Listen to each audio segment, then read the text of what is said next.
اور یہ value addition صفر، نیل بٹا نیل. سو اس قسم کی بہت ساری چیزیں ہمیں دیکھنے کو ملیں گی. میری ایک آج کل بہت سارے کام کرنے میں زیادہ چیزیں پہلے تفصیل نہیں بتانا چاہتا ورنہ پھر مزہ نہیں آئے گا، ایک ساتھ ہی ہم زیادہ کریں گے. لیکن ایک چھوٹی سی مثال آپ کو، ود ہولڈنگ ٹیکس، سب آپ ود ہولڈنگ ٹیکس ایجنٹ بن گئے، سب آپ تنخواہ ملے نہ ملے سب آپ ایف ای آر کے لیے کام کرتے ہیں. تو ود ہولڈنگ ٹیکس کا اسٹیٹمنٹ ہر مہینے بنانا ہوتا ہے آپ کو. کیوں بنانا ہوتا ہے؟ ہم نے کہا یار پتا کرو ذرا، انڈیا میں پتا کرو کیا ہوتا ہے. تو انہوں نے کہا جی سال میں 2 دفعہ دیتے، تو پاکستان میں کیوں نہیں دے سکتے؟ تو انشاءاللہ تعالیٰ اس کو سال میں 2 کر دیں گے ہم. ایک مثال میں دے رہا ہوں، ٹھیک ہے؟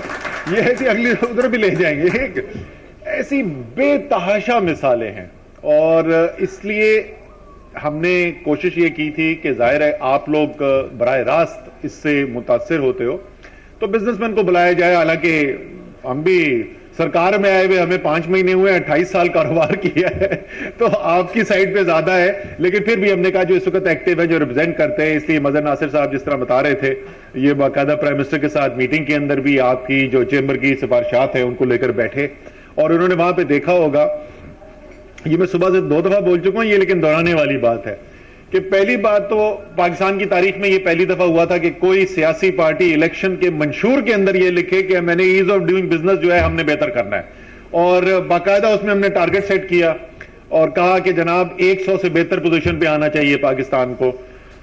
اس میں ہم نے یہ 5 سال کا منشور تھا، اور سال میں اس منشور کے اندر ہم نے کہا تھا 100 سے بہتر آنا ہے. میں ابھی بتاؤں انٹرنل ٹارگٹ ہم جس پہ کام کریں انشاءاللہ تعالیٰ 2 سال میں اس سے بہتر لانا ہے، اور اس کے بعد جب وہاں آ جائیں گے پھر اور بہتری کی طرف جائیں گے. لیکن یہ ہوگا کیسے؟ وہ جیسے قاضی مقتدر کہہ رہے تھے، ہاؤ ہوگا سر، یہ جس وقت تک ٹاپ سے نہیں آتا تو یہ نہیں ہو سکتا. یہ جب وزیر اعظم پاکستان کی ترجیحات میں شامل ہوگا تو یہ پھر ہوگا، کیونکہ وہ کام کرنے کا طریقہ کار اتنا بیٹھ چکا ہے. اور اس کے علاوہ میں آپ کو بتاؤں کہ ایک حد تک جائز بھی بیوروکریسی کے اندر اتنا خوف آ چکا ہے، نیب کے ڈر سے، کورٹ کے ڈر سے، کہ فیصلے کرتے ہوئے لوگ ڈرتے ہیں. میں تو اکثر یہی میں میٹنگ میں کہتا ہوں کہ میں نہیں سمجھتا کہ آپ جو ہے کوئی مشکل فیصلہ کریں گے تو یہ کام میرا ہے، اس کے لیے میرا کندھا حاضر ہے. آپ یہ فیصلے میں کروں گا، لیکن یہ جس طریقے کے کام ہے جو کٹ اکراس کرتا ہے پروونشل اینڈ فیڈرل باؤنڈریز اور ہر محکمے کو، تو جب تک پرائم منسٹر خود نہیں لیڈ کریں گے، اور جیسے میں نے کہا یہاں پہ لوگ ہیں جو اس بات کی گواہی دے سکتے ہیں کہ پرائم منسٹر خود لیڈ کر رہے ہیں. ہر مہینے میٹنگ ہوتی ہے ایز آف ڈوئنگ بزنس کی. پہلی 2 میٹنگز جو ہوئی، میں سچی بات اب سب کے سامنے بول رہا ہوں، مجھے تھوڑا سا فرسٹریشن تھی، لگ رہا تھا کہ ہم اس کو آگے چلا نہیں پا رہے. لیکن ابھی 1 ہفتہ پہلے جو تیسری پریزنٹیشن ہوئی ہے اس میں واضح ہمیں بہتری نظر آ رہی ہے، اور وہ ہم نے وہ بنائی بھی ہے، گرین لائٹ اور ریڈ لائٹ، تو گرین جو ہے نا بڑھنے شروع ہو گئے.